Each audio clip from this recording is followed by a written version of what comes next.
এটা সামনে আছে না, এটা সামনে একটা ভিডিও করে দাম দেখতে এরা এসেছে তার সাথে সেকেন্ড গেট দিয়ে ঢোকো সেকেন্ড গেট দিয়ে ঢোকো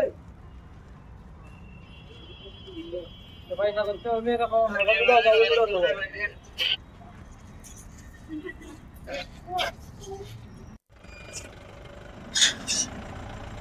কিটা কইছে আপনার দাদা?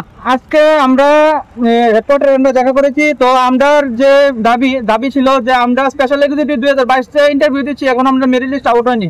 আমরা দেখা পাওয়ার পর আমরা আশ্বাস পেয়েছি যে আমাদের আর এখানে আসতে হবে না, আমাদের এই মাসের মধ্যে মেরিট লিস্ট আউট হয়ে যাবে। তো আমরা সেই আশায় সবাই আনন্দিত। আশা করি আমাদের যে আশাটা পেয়েছি এটার জন্য সাকসেস হয়, এটাই আমরা আশ্বাস পেয়েছি। স্যারের সঙ্গে কথা বলে কিরকম লাগলো? হ্যাঁ, খুব ভালো লেগেছে। আমাদের খুব আশ্বাস দিয়েছে যে এই মাসের মধ্যে তোমাদের মেরিট লিস্ট আউট হবে। স্যার এটা নিয়ে কথা বলবে। Thank you.